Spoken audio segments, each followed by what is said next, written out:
जी हाँ, यदि आप भी शर्मा म्यूजिक के तमाम गाने सबसे पहले सुनना चाहते हैं तो जल्द ही सब्सक्राइब करें लाल बटन दबाकर शर्मा म्यूजिक और हाँ बेल बटन दबा। पाड़े जी के फारा हो, पाड़े जी के फारा हो, वाला हवे पाड़े जी के फारा हो, पाड़े जी के फारा हो। शर्मा म्यूजिक आ गया, सगरत आ गया। सब कस कम रेट भइल बा हमार हो, भइल बा हमार हो, भइल बा हमार हो।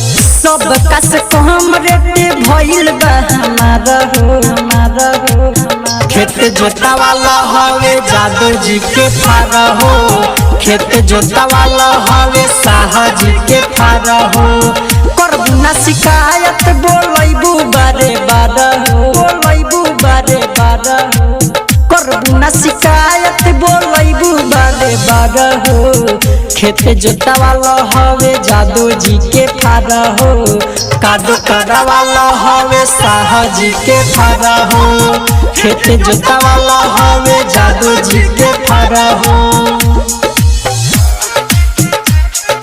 जादू जी के फारा हो।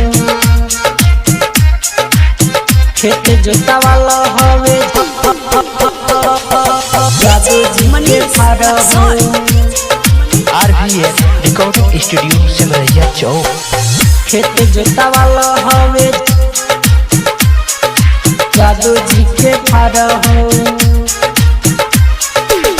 भार बुड़ा के उखाड़ दे हम धूरा, मानव के श्रद्धा भौजी कर दे हम पूरा, कर दे हम पूरा, कर दे हम। हाँ हाँ भार बुड़ा के उखाड़ दे हम धूरा, मानव के श्रद्धा तोहर कर दे हम पूरा। हेंगा से हेंगा देम को दे हम बदिया रहो, हेंगा से हेंगा देम को दे हम बदिया रहो, दे हम बदिया रहो। खेत जोता वाला हवे साहा जी के फारा हो, कादो काड़ा वाला हवे पाड़े जी के फारा हो, पाड़े जी के फारा हो, पाड़े जी के फारा हो। डीजे मनीष रक्सौल। खेत जोता वाला हवे पाड़े जी के फारा हो, पाड़े जी के फारा हो।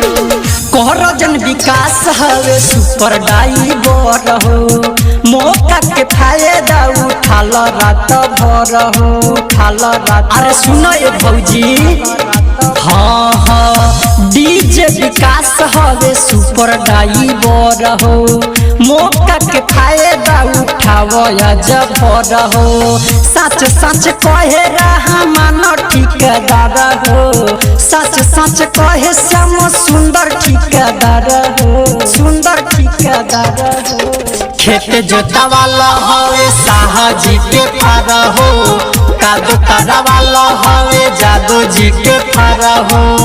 करबू ना शिकायत बोलैबू बारे बार हो, बोलैबू बारे बार हो। करबू ना शिकायत बोलैबू बारे बार हो। खेत जोता वाला हवे जादू जी के फारा हो, कादो करा वाला हवे साहा जी के फारा हो। खेत जोता वाला हवे जादू जी के फारा हो।